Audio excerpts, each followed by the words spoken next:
for the past year, we have been just adjusting to life after COVID, and also refining. And so it's been very cool to see. It's some of it's been a little painful, because when you start to refine things, you have to go through the things that are sometimes working well, but try to figure out, what can we do to make this better.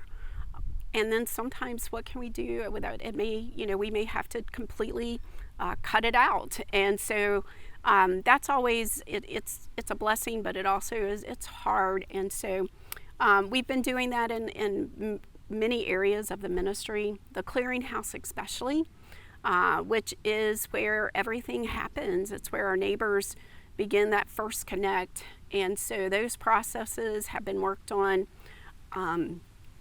by Sharon Flory, our clearinghouse coordinator, and some of her volunteers. And so it has just really been challenging sometimes, because we want to get it right and we want to do what's best to start that relationship with neighbors. But it's also been very cool, because what is coming out of it, I think, is really, really good. And we're going to be able to serve more people in our community and engage more churches, because the opportunity in the clearinghouse is going to be greater. Sure. So the process will just be overall easier for people to go through, so that at the very beginning, the onboarding process, it can be a little more streamlined and everything like that. Absolutely. Yeah, we've struggled over the past 9 years on how to, how many times to serve a neighbor, how many times to, how can we connect them to a lot of resources. And as we've grown, we've realized that, I'll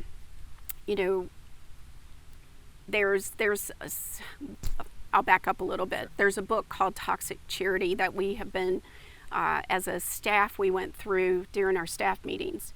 And it really helped us to be able to focus on how many times to serve a neighbor before it gets to that place where we're actually harming them instead of helping them. The idea of creating dependence versus participation. Absolutely. Working with rather than doing for. Yeah. Mm-hmm. So we had a very complex, intimate application, and now we're looking at having a little bit simpler application, more simplified, and going deeper as the neighbor goes deeper. So that's exciting, but it has taken, we've had to let go of some things, but we've also been able to add some things. So we're excited about what that's going to look like. Good. Yeah. Very good. So that's an exciting thing. One of the other things that I'd like to talk about, and a lot of people know about our stores, but a lot of people don't realize what the amount of ministry that can go on those stores. And I had the blessing of being at the store and draft for several months, and it is just it is the opportunity to be right in our community, and the opportunity to minister to people, either through yes, goods are always great, those treasures that people come in for, but also just for prayer, for getting to know people.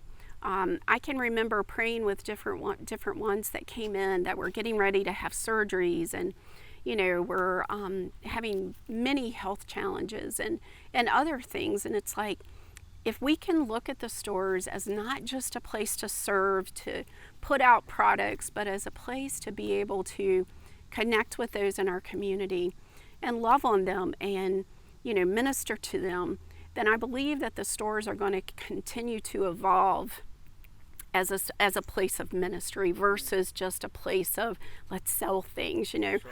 Yes, we have beautiful things to sell, but we also have the opportunity to be right in the community. Both stores. I've walked into TFL many times and seen people praying with people, and just heard the comments of customers say, we've never had this happen before. So when you think about volunteering at a store, don't think about just, I'm going into retail. It's not retail, it is a ministry. So we're excited, and we want to deepen that a little bit. With the help of volunteers, we would love to see even Bible studies going on with people in the community that maybe aren't connected to a church right now. The opportunity is it's limitless. Absolutely. We just have to think outside the box and not just be we're going to help in a retail store. No, that's not what it is. Sure. If anybody wants to hear a story about that, Pastor Bruce has a story about a gentleman who he helped, who he met through a gathering place, and then was able to walk with and help out, actually get a job and get a little bit more stable. So that's on our YouTube channel. So if you want to check that out for whatever it's worth. Any other updates you want to share? Yeah, last thing is the Loving Your Neighbor program, and it is a part of our transformational ministry, and we have not been able to get that thing kicked off since COVID, but it looks like it's going to launch on September 14th. So be praying for us as the ever-changing environment with the COVID and everything else.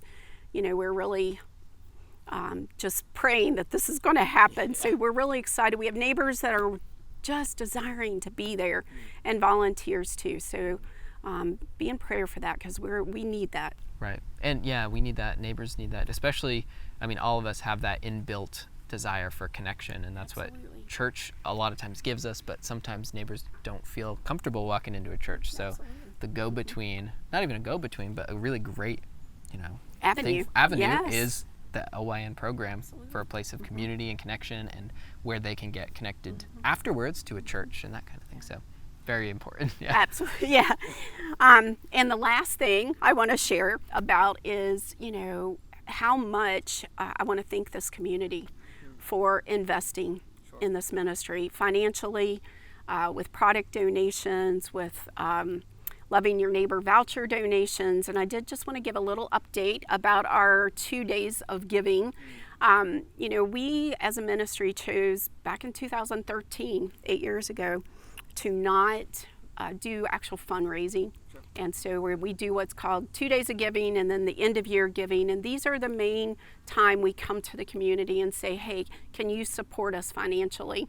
And we are so happy to say that we had $31,134 donated in those 2 days, with 85 different donors. And that makes me as excited as the amount, because that means that people decided, hey, I want to invest in this ministry.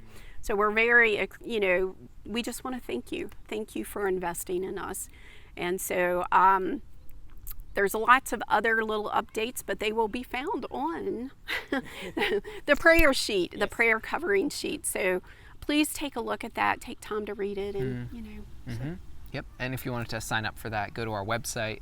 On the front page, scroll down a little bit and just type in your email address and subscribe to it says, I think, newsletter, but you'll get that. So